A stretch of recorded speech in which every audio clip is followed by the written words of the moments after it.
Bu teotsiton va u shunchaki oddiy bir modda emas, u o'z hidi sabab butun bir shaharni evakuatsiya qilishga majbur qilgan badbo'y, sassiq axlatdan ham battarroq hidga ega haqiqiy xunasa. Undan tarqaladigan hid go'yo sizning oyoq kiyimingizdan tarqaladigan hidga o'xshashroq. Albatta hazil. Bu esa vanilin. U haqiqatan ham sehrli eliksirga o'xshash kuchga ega. Uning kuchi shundaki, uni hidlagan inson tanasi o'ziga bo'ysunishdan to'xtashi mumkin. Va siz bu hidlarni hayotingizda bir marta bo'lsa ham hidlash imkoniga egasiz. Bu mening o'tgan safargi videoyim va u menga na bir obunachi olib keldi, na bitta komment. Lekin bu videoga naq 2 kun vaqtimni ketkazdim. Iltimos bu videoga ham bee'tibor bo'lmang. Avvalo kanalimga obuna bo'ling va keyin videoga like bossangiz menga ham o'zingizga ham yordam qilgan bo'lardingiz. Rahmat.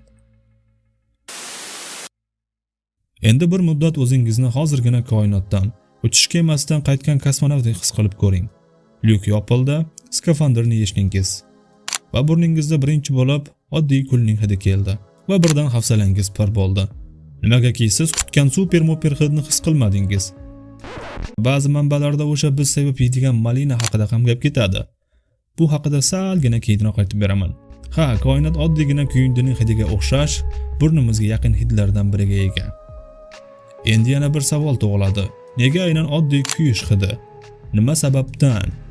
Gap shundaki, yulduzlar portlaganda ulkan energiya zarrachalari chiqadi. Buni tushunish uchun temirchilik ustaxonasini misol qilish mumkin.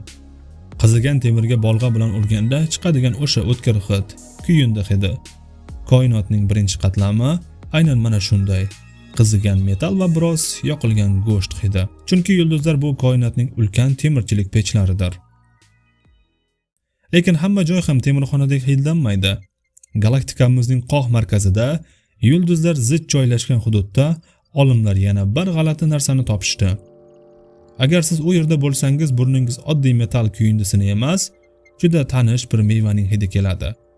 Bu modda yerda malinaga o'z hidini beradi. Tasavvur qilyapsizmi? Cheksiz va sovuq koinotning markazi malina pishig'idek hidlanishi mumkin. Bu koinotning bizga tayyorlab qo'ygan eng katta syurprizlardan biri, menimcha. Nega koinot hidi bizga bunchalik tanish o'zi? Temir, malina, kuyundi. Bu tasodif emas. Bizning vujudimizdagi har bir molekula bir paytlar o'sha hidni tarqatgan yulduzlarning ichida bo'lgan. Biz koinotning hidini taniymiz. Chunki biz o'sha oshxonada pishganmiz. Biz begona emasmiz. Biz uyimizni sog'ingan sayyohlarimiz desak ham bo'ladi.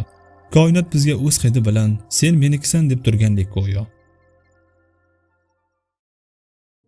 Xo'sh, bu safar koinotni ko'rdik, nafaqat his qildik. Siz yulduzlardan qanday hid kelishini kutgandingiz? Fikrlarda yozib qoldiring va kanalga obuna bo'lish ham esdan chiqmasin. Keyingi video nima haqida bo'lishini istagan bo'lardingiz. E'tiboringiz uchun rahmat.